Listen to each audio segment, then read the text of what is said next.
Today is a very sad day for us. We have lost Assam's heartthrob, Jubin Garg, in an accident at Singapore. ক'বলৈ ভাষা নাই জুবিন গাৰ্গ আমাৰ কাৰণে কি আছিলে, আমাৰ চবৰ কাৰণে কি আছিলে, সেইটো আমি চবেই জানো।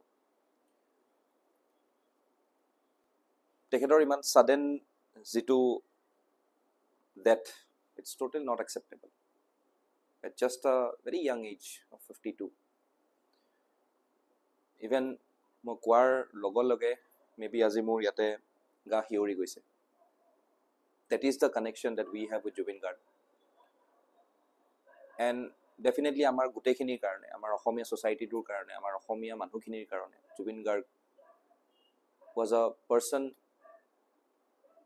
যাৰ আজিৰ লছটোত মেবি আমি চবেই আজি আমাৰ অন্তৰৰ পৰা কান্দিছোঁ, কোনোবাই দেখাই কান্দিছে। ইটছ আ গ্ৰেট লছ। এনেকুৱা এজন মানুহ যিজন মানুহক আজি আমি হেৰাইছোঁ, আমাৰ সমূহ CSAPIS একাডেমীৰ তৰফৰ পৰা মই মোৰ শ্ৰদ্ধা জনাইছোঁ যে তেওঁ য'তেই আছে, he is a rock star to us. কেনেকুৱা ধৰণৰ গান গোৱা নাই, চব গান আছে। I would say Indian folk music, pop music, Hindustani classical, কোনটো ভাষাৰ গান গোৱা নাই, চব গান গাইছে। চ' তেখেতৰ নিচিনা মানুহ এজনক আজি হেৰাইছোঁ, ক'বলৈ ভাষা নাই। I will just say য'তেই আছে তেখেত যাতে সদায় আমাৰ গোটেই অসমীয়া সমাজৰ লগত জড়িত হৈ থাকে, য'তেই আছে।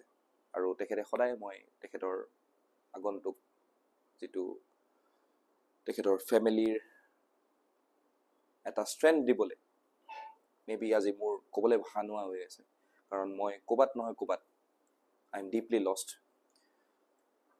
ইমানেই ক'ম যে চবেই যাতে প্ৰে কৰক, আৰু চবেই আল্টিমেটলি আমি যিটো আমি আজি এটা অসমৰ কাৰণে ডাঙৰ লছ হ'ল, সেই লছটো আমি কেনেকৈ ভৰপাই কৰিম সেইটো আমি নাজানো ক'ব। May his soul rest in peace. Thank U.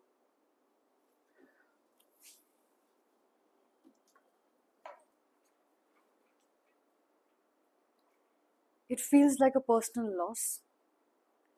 আমি চবেই ডাঙৰ হৈছোঁ জুবিন গাৰ্গৰ গান শুনি পেলাই সৰুৰ পৰা। ইনফেক্ট জাষ্ট নাও we were having a conversation with our students.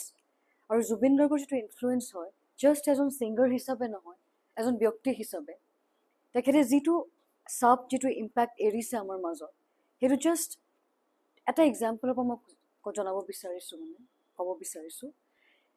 Student এজনে কৈছে যে যেতিয়া তেওঁ লগ পাইছিলে জুবিন গাৰ্গক, he didn't remember the words, but he does remember how he made the student feel. So Zubeen Garg বুলি ক'লে আমি সেই ফিলটো চিৰদিনে মনত ৰাখিম, বিকজ তেখেতে যিখিনি আমাক আপুৰুগীয়া সম্পদ আছিলে তেখেতৰ সময়ত, আৰু যিখিনি আমাক গান দি থৈ গৈছে, তাৰ বাহিৰেও আমাক যিটো ফিল কৰা তেওঁ এটা মাধ্যম দি থৈ গৈছে থ্ৰু হিজ ছংছ, সেইটো আমি সদায় চিৰদিনে জীয়াই ৰাখিম আমাৰ মাজত। That's it, my answer.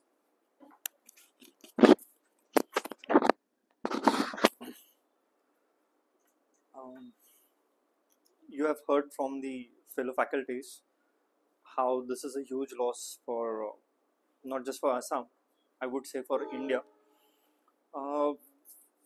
मैं असम से नहीं हूँ, मेरा असम से इंट्रोडक्शन हुआ ही जुबिन गर्ग के गानों से था। उनका जो लो फ्रिक्वेंसी सिंगिंग है वो तो टॉप नॉच था, लाइक एवरीबडी इज अवेयर कि वो pronunciation, smoothness in delivery of words, उसके लिए वो बहुत अच्छे से जाने जाते थे। एक एग्जाम्पल के लिए देख लेते हैं, जो जिस गाने की वजह से जुबिन गर्ग पूरी इंडिया में फेमस हुए थे, गैंगस्टर मूवी का जो 2006 का गाना था या अली, उस सॉन्ग ने उनको रातों रात इंडिया में स्टार बना दिया था। उस सॉन्ग का जो सोल है, जो हार्ट है, like if I have to translate in English, the heart and the soul of that particular song, उसका एक मुखड़ा है, एक स्टेटमेंट है, उसमें भी पेक्युलर लाइन है। वो लाइन है, मुझे कुछ पल दे कुर्बत के, फकीर हम तेरी चाहत के। तो उसमें जो वर्ड यूज हुआ है ना, मुझे कुछ पल दे कुर्बत के, ये कुर्बत अरेबिक वर्ड है। इसी वर्ड को टर्किश लैंग्वेज में भी यूज किया गया, फारसी लैंग्वेज में भी यूज किया।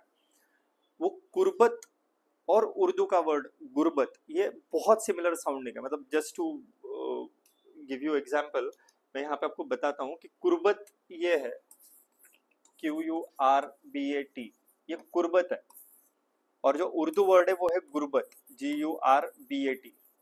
ये अरबिक वर्ड है, ये उर्दू वर्ड है। इसका मतलब है फॉन्डनेस, क्लोजनेस, किसी के बहुत करीब होना।